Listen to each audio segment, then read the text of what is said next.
Hello दोस्तों, मेरा नाम रिजवान और आप देख रहे हैं कलाम क्लासेस। ठीक है, जो आज की इस वीडियो में टॉपिक है परागण, हमारा वीडियो का टॉपिक है। और इस परागण के बारे में मैं आपको पूरा बताऊंगा कैसे पौधों में बाद में परागण होता है। ठीक है, और किन किन पौधों में पाया जाता है परागण, जो मतलब जो एग्जाम्पल अलग प्रकार के परागण होते हैं, 100 परागण पर परागण। ठीक है, देखो सबसे पहले सुनो, पोलिनेशन या परागण होता क्या है ये मैंने बता भी रखा है कि जब ये परागण होते हैं, ठीक है, जो नर युग्मक वो क्या करते हैं, पुंकेसर के जो परागकोश से कहाँ कहाँ से पुंकेसर के परागकोश से जो मादा जननांग है, ठीक है, जायांग के वर्तिकाग्र तक स्थानांतरण होता है। ठीक है, तब उसको क्या कहते हैं, उस प्रक्रिया को, उस विधि को क्या कहते हैं, परागण कहते हैं। ठीक है, ये मैंने पिछले क्लास में भी बताया था और वापस बता देता हूँ कि परागकोश से वर्तिकाग्र तक परागणों का स्थानांतरण क्या कहलाता है, परागण कहलाता है। अब मैंने ये भी बताया था कि परागण है ना, वो अलग अलग साधनों द्वारा हो सकता है। ठीक है, जैसे दो साधन होते हैं इसके, जैविक और अजैविक साधन। ठीक है, जैविक मतलब जो जीव जंतु है, ठीक है, जैसे कीट पतंग है, पक्षी है, ठीक है, जंतु, इनके द्वारा परागण हो उसको जैविक परागण। ठीक है, अजैविक जो जल और वायु है उनके द्वारा परागण हो तब अजैविक होते हैं। ठीक है, तो अब देखो पहले ये सुनो, परागण होता है कितने, परागण तो मैंने बता दिया, परागण कितने प्रकार का होती है देखना। परागण होता है दो प्रकार का, स्वपरागण और ये दे रखा है पर परागण। ठीक है, स्वपरागण और पर परागण में क्या फ़र्क है। जो स्वपरागण होता है ना, वो क्या होता है, एक ही पादप और एक ही पुष्प में होता है। ठीक है, मान लो कोई एक पुष्प है जो द्विलिंग है, मतलब उसमें भी क्या है, परागकोश जो पुंकेसर दे रखा है और जायंत दे रखा है, तो उसके अंदर हो गया स्वपरागण, मतलब अपने आप परागण हो गया। ठीक है, और जो पर परागण होता है ना, वो एक ही जाति के भिन्न भिन्न पादपों के मध्य हो सकता है। मान लो किसी गार्डन में एक ही जाति के गुड़हल के दो पादप लग रखे हैं, एक इस साइड में और एक थोड़ी दूर। ठीक है, जाति सेम है लेकिन पादप दोनों अलग अलग है, दोनों के पुष्प अलग अलग है, इसमें नर पुष्प होगा, उसमें मादा पुष्प होगा। ठीक है, तो देखो स्वपरागण पूरा पढ़ते हैं। स्वपरागण मैंने बता दिया कैसे कब होगा, कि जब एक ही जाति, एक ही पुष्प, ठीक है, या एक ही पादप में स्वपरागण हो। ठीक है, देखो जब पुष्प अपने ही पुष्प के परागणों से परागित हो। स्वपरागण कब होगा, जब एक पुष्प है वो अपने ही पुष्प के परागणों से, मतलब जो अपने ही पुष्प, उसके खुद के स्वयं के पुष्प के जो परागण है उनसे परागित हो, तब वो क्या कहलाएगा, स्वपरागण कहलाएगा। अब स्वपरागण भी दो प्रकार का होता है। ठीक है, देखो स्वयुग्मन, जब क्या हो, परागण, स्वपरागण वो क्या हो, पुष्प में हो, एक ही पुष्प के अंदर हो। ठीक है, कि एक पुष्प है द्विलिंगी, मटर का मान लो पुष्प है, उसमें परागकोश पुंकेसर और जायंत दोनों साथ में है। ठीक है, द्विलिंगी पुष्प है, मैंने बताया था एक लिंगी और द्विलिंगी। एक लिंगी जिसमें मतलब पुष्प में सिर्फ एक नर जननांग हो, या तो पुंकेसर होगा या जायंग होगा। ठीक है, लेकिन द्विलिंगी जिसमें दोनों साथ में हो, ठीक है, तो उसमें जो परागण हो रहा है वो क्या होगा, स्वपरागण होगा, स्वयुग्मन होगा। ठीक है, एग्जाम्पल दे रखा है मटर, ऐसा मटर में पाया जाता है। दूसरा सजात पुष्प, सजात के नाम से देख लो, सजात यानी समान जाति वाले पुष्प में। ठीक है, एक ही पादप पर एक ही पादप पर अगर मान लो सपोज करो 4 पुष्प लग रखे हैं, कोई गुड़हल का पादप पर उस पर 4 पुष्प लग रखे हैं, तो उन पुष्पों के मध्य अगर परागण हो रहा है तो वो कौन सा होगा, सजात पुष्प परागण होगा। उसमें पुष्प समान है, मतलब उनकी जातियाँ समान है, और पुष्प की जातियाँ कब समान होती है, जब वो एक ही पादप पर लगते हैं। ठीक है, समान। तो एग्जाम्पल इसमें भी दे रखे हैं, मक्का और ककड़ी, ये बात समझ में आएगी। फिर देखो स्वपरागण के अनुकूलन, मतलब स्वपरागणी युक्तियाँ या अनुकूलन का मतलब है कि जब तक ये कंडीशन, मतलब जो स्व अनुकूलन नहीं हो गए तब तक क्या होगा, स्वपरागण होगा ही नहीं। ठीक है, देखो कौन कौन से अनुकूलन का मतलब जानते हो, जिसमें मतलब प्रतिकूल स्थिति हो अपने को। ठीक है, अनुकूल स्थिति होती है ना, तभी वो क्या करते हैं, स्वपरागण कर पाते, नहीं तो नहीं कर पाते। जैसे कौन से, देखो इसमें पहले दे रखी है उभयलिंगता, ये इसको बोलते हैं द्विलिंगी, मतलब जो पुष्प है या चाहे पादप हो, दोनों क्या वो द्विलिंगी होने चाहिए। अगर पुष्प द्विलिंगी नहीं है तो पादप तो द्विलिंगी होने ही चाहिए। ठीक है, कि जब तक नहीं, जब नर और मादा दोनों साथ नहीं होगी तब तक स्वपरागण होगा नहीं। एग्जाम्पल दे रखा है मटर, मटर यहाँ किस में, उभयलिंगता में भी है और स्वयुग्मन में, याद रखना एग्जाम्पल। फिर देखो समकाल पक्वता, समकाल पक्वता का मतलब है कि जब ये क्या होगी कि परागकोश, ठीक है, और जो वर्तिकाग्र, ठीक है, जो अंडक वो साथ में परिपक्व होंगे, साथ में क्या होते हैं, वो पकते हैं, ठीक है, साथ में उनके मतलब वो बन गए, साथ में उनका निर्माण हो गया, तब क्या होगा, 100 परागण हो गया। बाई चांस सपोज करो अगर परागकोश का निर्माण हुआ ही नहीं, परागकोश परिपक्व हुआ ही नहीं, उससे पहले वर्तिकाग्र हो गया, ठीक है, तो क्या हो पाएगा क्या, 100 परागण नहीं हो पाएगा। क्यों? क्योंकि परागकोश ने अभी तक परागणों का निर्माण किए नहीं, तो परागण तो बने ही नहीं, और नर युग्म बने ही नहीं, तो कहाँ से जो उनके मध्य परागण हो पाएगा, जनन हो पाएगा, ठीक है। तो ये समकाल परिपक्वता के दोनों में साथ में, मतलब जो जायांग है और पुंकेसर दोनों का साथ में परिपक्व होना जरूरी है, वो है गुलबाज और सदाबहार। फिर देखो अनुन्मीलियता। अनुन्मीलियता का मतलब है कि जो ये वायोला और कनको पौधे हैं, इनमें क्या होता है, उनके पुष्प ना वो बंद रहते हैं हमेशा, ठीक है। अनुन्मील्य, उन्मील्य का मतलब होता है पुष्प खुले रहना, और अनुन्मील्य का मतलब है बंद रहना। बंद रहने का मतलब है कि उनके पुष्प में जो उनकी हमने पढ़ा था कि बाह्य दलपुंज और दलपुंज होते हैं, वो क्या करते हैं, बंद रहते हैं, ठीक है। उनको जो वर्तिकाग्र है और जो परागकोश है उनको क्यों ढके हुए रहता है, और ढके हुए रहने के कारण क्या होता है कि उनमें 100 परागण होगा, दूसरा परागण हो ही नहीं सकता, पर परागण और दूसरा परागण हो ही नहीं सकता, उनमें 100 परागण, क्यों, वो ढके अंदर के अंदर परागण करते हैं और भ्रूण बनाते हैं, बीज बनाते हैं, ठीक है। अब आगे देखो पर परागण दूसरा, यह आपको समझ में आ गया कि 100 परागण 2 प्रकार का होता है, 100 युग्मन, सजात पुष्पीय, और 100 परागण के अनुकूलन। इन अनुकूलन के बिना क्या होगा, जो संभव ही नहीं है 100 परागण, इनमें से एक ही कमी होगी। किसी पादप में समकाल पक्वता कम है तो उसमें नहीं होगा, उभयलिंगता अगर पादप एक लिंग है तो उसमें नहीं होगा, अनुन्मीलित अगर पादप खुले हैं तो उनमें दूसरा पर परागण हो जाएगा, इसलिए पादप क्या अनुन्मीलित होता है, वायोलो और कनको, ये उदाहरण याद रखना। फिर दूसरा देखो पर परागण, ये सबसे मोस्ट है और ज़्यादातर पादपों में क्या होता है, पर परागण ही पाया जाता है।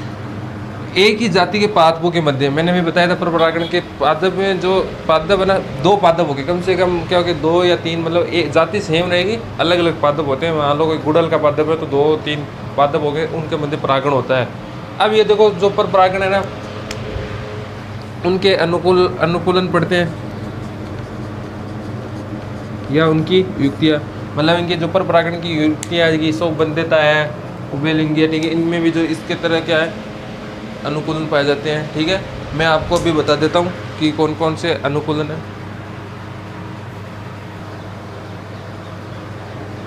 ठीक है। देखो अब पर परागण के अनुकूलन देखो, ठीक है। पर परागण के अनुकूलन में क्या होता है कि सबसे पहला है स्वबंध्यता, कि स्वबंध्यता मतलब है कि जिसमें साथ मतलब परागकोश और जो उसमें वर्तिकाग्र है, ठीक है, दोनों साथ में परिपक्व हैं, मतलब पुंकेसर और जायंग साथ में परिपक्व हैं, लेकिन उनमें से एक क्या हो सकता है, अंकुरण होने के बाद में भी, मतलब उनका निर्माण होने के बाद में भी वो क्या कर सकता है, पर परागण है, मतलब वो भ्रूण का निर्माण नहीं कर सकता, उसमें एक बंध्य होता है, ठीक है, चाहे परागकोश बंध्य हो चाहे वर्तिकाग्र बंध्य हो, मतलब अपरिपक्व रह जाता कहीं ना कहीं, ठीक है। एग्जाम्पल भी दे रखे, राखी बेल और अंगूर में ऐसे होते हैं कि कई बार पर परागण स्वबंध्यता के कारण नहीं हो पाता है, ठीक है। तो यह रीज़न है कि दोनों क्या हो कि बंद नहीं होना चाहिए, ठीक है, फर्टाइल नहीं होनी चाहिए, जो पुंकेसर है और जो जायंग है, ठीक है, स्त्री केसर है। दूसरा देखो एक लिंगता, इसमें एक लिंगता की एक लिंगता होगा, मतलब अगर एक ही पादप पर अगर पादप द्विलिंगी है तो उसमें 100 पर परागण होगा, नहीं कि उसमें 100 परागण होगा, इसलिए पादप एक लिंगी होने चाहिए, ठीक है। एग्जाम्पल दे रहे कि तुरई और लौकी, इनमें क्या होता है कि एक लिंगी, मतलब पादप पर एक पर तो नर पादप होगा, एक मादा पादप होगा, ठीक है। फिर देखो भिन्न काल पक्वता, अगर मतलब समान समकाल पक्वता हो तो तब तो सम परागण होगा। तो भिन्न काल पक्वता मतलब है कि मान लो किसी गार्डन में 4 ये गुड़हल के पादप, कपास के पादप लग रखे हैं, ठीक है, तो उन 4 में से क्या होगा, भिन्न काल पक्वता है, मतलब 4 में से मान लो A, B, C और D 4 पादप है, ठीक है। इसके मान लो जो जो परागकोश है वो परिपक्व हो गया, ठीक है, और इसका परिपक्व हो गया, ये नर पादप का परागकोश और इसका स्त्री केसर का मतलब जो इसका जायंग है वो परिपक्व हो गया, ठीक है। तो इनके मध्य क्या हो जाएगा, परागण हो जाएगा, क्यों परिपक्व है। इसके मान लो पर परागण, जो इसके परागण है वो किसी कीट की सहायता से या फिर वायु की सहायता से उड़कर चले गए इस पर, तो इसमें क्या हो जाएगा, परागण। अभी तक ये नहीं, ये क्या हुई नहीं है, ये पक्के नहीं, इनका परिपक्व हुआ है, उनके बाद इनका परिपक्व होगा तो ये हो जाएंगे, ठीक है। या फिर इनके मध्य हो सकता है, अगर ये दोनों पहले पक जाते AB तो इनका हो जाएगा, और अगर CD हो जाते तो इनका हो जाएगा, ठीक है। तो भिन्न काल पक्वता मतलब है दोनों अलग अलग, परागकोश अलग पक्केगा, मतलब उनका जो समय है उसका अलग होगा और जायंग का अलग होगा। ये पाए जाते हैं गुड़हल, कपास और सूरजमुखी, इन दोनों के नाम आपने सुनी होगी। फिर चौथा देखो एक हरकोगेमी या अवरुद्ध। इसका मतलब है कि जो पुष्प है उसमें जो परागकोश, ठीक है, पूतंतु है, परागकोश है, और जो वर्तिकाग्र स्त्री जायांका, उनके मध्य अवरुद्ध आ जाता है। अवरुद्ध मतलब मान लो कोई गुड़ल क्या, जो कोई भाई दल है, ठीक है, पुष्प का, वो उन दोनों के बीच में आ गया। इसे सपोज करो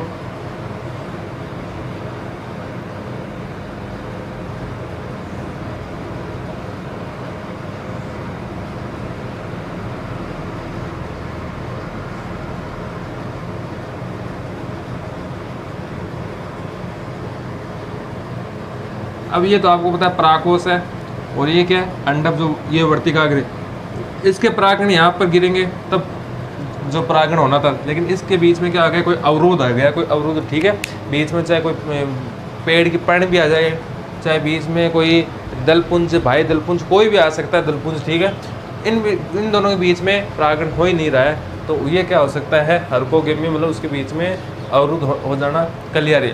अब देखो इस कलियारी पादप में क्या होता है कि ये जो परागकोश हो इतना लंबा, मतलब यहाँ से बाहर क्यों निकल जाता है, ठीक है, मान लो ये जो है ना इधर, वो क्या होगा, यहाँ से बाहर के ऐसे निकल जाता है। अब इसमें क्या होता है कि यहाँ तक क्या होता है कि पर परागण, जो परागण है वो पहुँच ही नहीं पाते हैं, ठीक है, तो इस कारण क्या होगा, ये हरकोगेमी अवरुद्ध पाया जाता है, इस पर परागण का उदाहरण है। अब इसमें क्या होगा, दूसरे पादप के, इस वर्तिकाग्र में दूसरे पादप के, मतलब जाति सेम है, दूसरे पादप के आकर क्या गिरते हैं, परागण गिरते, तब इसमें तो होगा पर परागण। अगर इसी के इसमें गिर जाते तो 100 परागण हो जाता, लेकिन इससे गिर नहीं पाता, क्यों, इसका मुंह इधर है, मतलब लंबा होकर मुंह इधर नीचे झुका लेता है, जिसके कारण इसके परागण नीचे गिर जाते हैं, इस पर पहुंच ही नहीं पाते हैं। अब इस पर क्या होगा, दूसरे जो पादप के परागण है वो पहुँचते हैं जनन के लिए, ठीक है। तीसरा देखो, जो पांचवा देखो, विषम वर्तिकात्व है। विषम वर्तिकात्व का मतलब है कि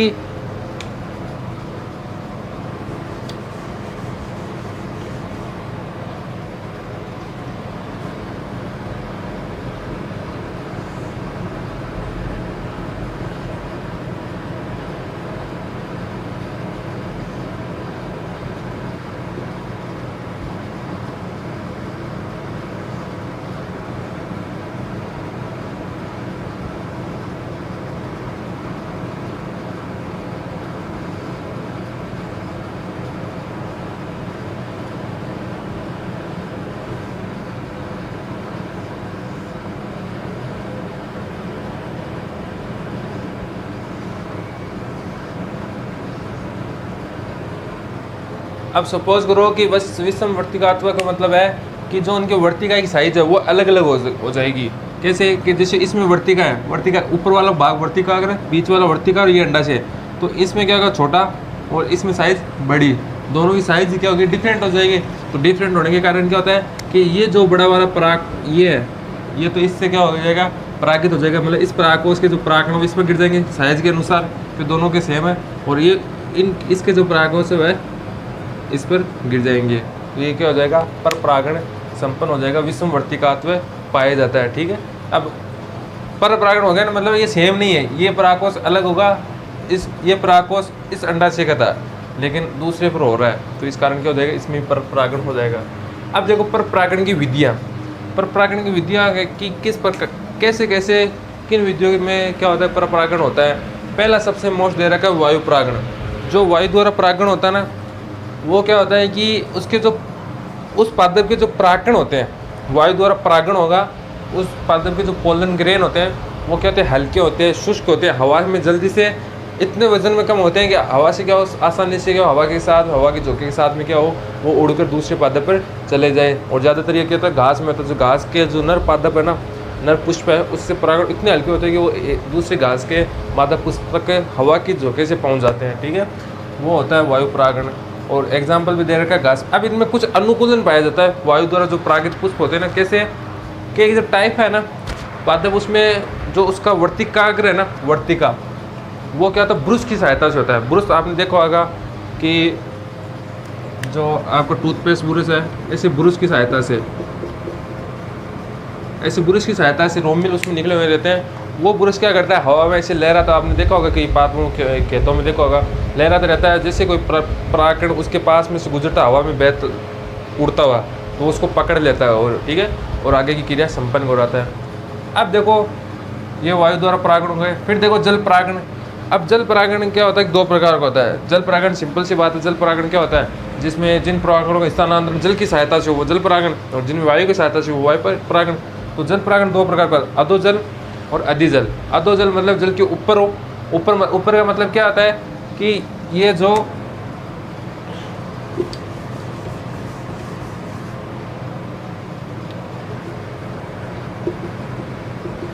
जल की सतह है, पादप जल में लग रखा है और ऊपर जल की सतह पर है। यहाँ पर मान लो परागकोश है, ठीक है, ये दूसरा पादप है, इसकी जड़ जल में, मूल इसकी इसमें है, ठीक है, और यहाँ पर इसका क्या है,